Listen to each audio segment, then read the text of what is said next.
কাকুমণি, তুমি কেন এরকম ভেঙে পড়ছো বলো তো? কাকুমণি কি বাচ্চা নাকি? দাঁড়াও বকুল, কোথায় যাচ্ছ? ঠাকুরপোকে দেখতে? হ্যাঁ মা, আমার জন্যই তো কাকুমণি। আমি দরকার নেই, শুধুমাত্র একটা সন্দেহের বশে তুমি এতটা অশান্তি করবে আমি সত্যি চাইনি। আমার খুব খারাপ লেগেছে। তুই তো দোষীকে খুঁজতে গিয়ে নিরপরাধ মানুষের সংসার একেবারে উজাড় করে দিবি রে। মা, তুমি ঠিক বলেছো। আমার কোনো স্পর্ধা নেই এই পরিবারের সবার ভালো থাকার অধিকারকে কেড়ে নেওয়া। তাই আজ আমি সিদ্ধান্ত নিলাম, আমার বাবার মৃত্যু সম্পর্কে আর কোনো তদন্ত করব না। কথা দিলাম। এই সময় তোমার প্রতিপক্ষরা নানাভাবে তোমাকে আঘাত করার চেষ্টা করবে, তোমার মনোবল ভেঙে দেওয়ার চেষ্টা করবে, কারণ ওরা খুব ভালো করে বুঝে গেছে তুমি সত্যের অনেক কাছাকাছি চলে এসেছো। তাই আমি তোমাকে বলছি বকুল, প্রত্যাঘাত করার এটাই হলো সঠিক সময়। তোমাকে দেওয়া কথা রাখতে চলেছি বাবা। তোমার স্বপ্ন আর আমার লক্ষ্য পূরণের প্রথম ধাপের আজ শেষ পরীক্ষা। এবার চলো, খুব ভালো পরীক্ষা হবে। জুতো পরে রেডি থাকো, আমি এক্ষুনি আসছি। Best of luck Bakul. Thank you Roshniti. তুমি তো ঠিক করে পাই ফেলতে পারছো না বকুল। এই পা নিয়ে তুমি ফিল্ড টেস্টে দৌড়ঝাঁপ করবে কি করে? আমি ফিল্ড টেস্ট দিতে যেতে পারবো না না না, এই অবস্থায় কেউ রেস্ট নেয় নাকি? মারা ঠিকই বলেছে, এই অবস্থায় ফিল্ড টেস্ট দেওয়ার কোনো মানেই হয় না, পাটাকে রেস্ট দিতে হবে। তার থেকে ভালো তুমি পরীক্ষাটা পরের বছর দিও। আপনার পায়ে কি কিছু হয়েছে? পায়ে?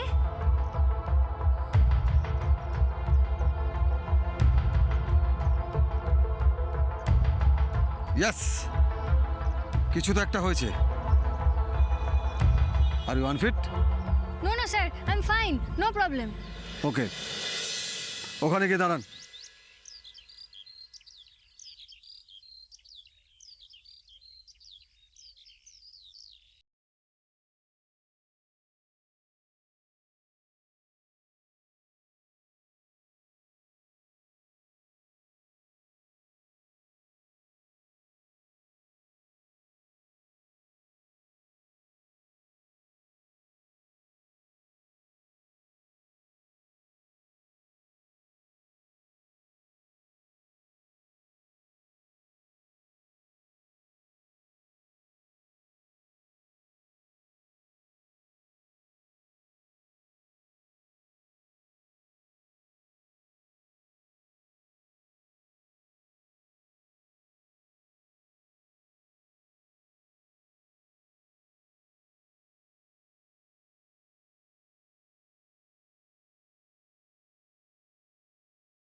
সব যেন টাইমেই হয়।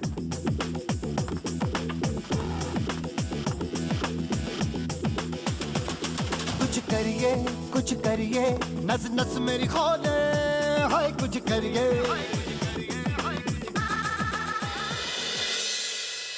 কেউ আছো? কেন আমাকে আটকে রেখেছো? দরজা খোলো। জয়ী দাশগুপ্ত কোথায় পালিয়েছে? আমার ছোট বৌমা কেন বাড়ি যাবে? হেল ড্রিঙ্কের বিজ্ঞাপন করে লক্ষ লক্ষ টাকা রোজগার করেছে। ওই ড্রিঙ্ক খেয়ে সবাই অসুস্থ হয়ে পড়েছে। সমস্ত মিথ্যে। জয়া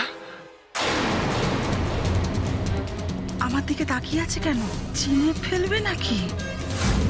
প্রকৃতির খুব যদি একবার পরে আমি একা তো সক্ষম মানুষকে অন্ন জোগাতে পারবো না। আর তাছাড়া শুধু আমাদের বেচারাই বা কেন, তাছাড়া অন্যান্য সকলে সব মানুষের যে কত কেটে যাবে এই অবস্থা আগে থেকে আটকানোর কোনো উপায় নেই।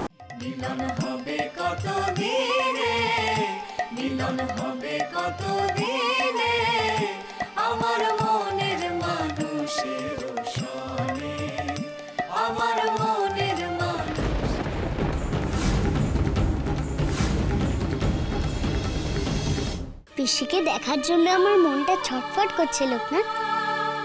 আমাকে দেখলেই চমকে যাবে, বলো পিসি। গুরুমা, আমি সন্ধ্যাকে নিয়ে এসেছি, দরজা খোলো। ওই মেয়েটার সাথে আবার বিয়ে হয় তাহলে যে আমি আর ওনার রক্ষা কবচ থাকবো না। আমি তোকে মুক্তি দিতে চেয়েছিলাম যাতে তুই প্রাণে বাঁচিস, কিন্তু আজ আবার স্বার্থপরের মতো তোকে বলছি মা, এই বিয়ে তুই হতে দিস না। এই বিয়ে হলে যে আমার দীপুর অনেক বড় ক্ষতি হবে। কেন বিরক্ত করছিস আমাকে? তোকে বলছি না এখান থেকে যা। আমি তোমাকে মাছ দিয়েছি বলে তুমি খুব কষ্ট পেয়েছো না? কেন তুমি মাছ খেতে পারবে না বলো আমায়। সুবি, সুবি এ আমার বৈধব্য জীবন, এ জীবন ত্যাগের জীবন, এও একরকম সন্ন্যাস। সন্ন্যাস? সন্ন্যাস মানে কি? কোথাও একটা কিছু গন্ডগোল হচ্ছে, বুঝতে পারছি না ব্যাপারটা। দেখ, ও তো কখনো কথার খিলাপ করে না। সকাল থেকে এতবার ফোন করছি, ও কেন বন্ধ হচ্ছে না বুঝতে পারছি না আমি। দেখ, আমি ওর বাড়িতে একা যেতেই পারি, কিন্তু ভাবছি একা যাবো কিনা, নাকি থানায় একটা ইনফর্ম করে দিয়ে যাবো। রাহুলদা তুমি ওয়েট করো, তুমি প্লিজ ওখানেই ওয়েট করো, কোথাও যেও না। আমি এক্ষুনি বেরোচ্ছি, আসছি, আমি এক্ষুনি আসছি। স্যার, আমার মনে হচ্ছে ঘড়িটা হারিয়ে যায়নি, ওটা চুরি করা হয়েছে। আর আমি তাকেই সন্দেহ করছি, রানুকে। আমি তোমাকে এখনো বলছি রানু, তুমি ধ্রুব স্যারকে ছেড়ে দাও, তাহলে আমিও তোমাকে ছেড়ে দেবো।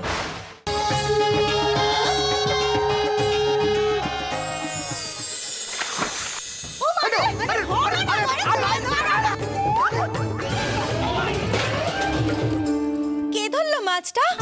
নতুন বউ এসেছে সংসার সামলাতে, বরণ করবে না? আপনার মেয়ে সে তো নিজেই স্টেটমেন্ট দিয়েছে যে সে হৃদয় স্ত্রী নয়। এর মধ্যে যদি থাকেন তাহলে বাকি জীবনটা জেল কাস্টাডিতে কাটাতে হবে।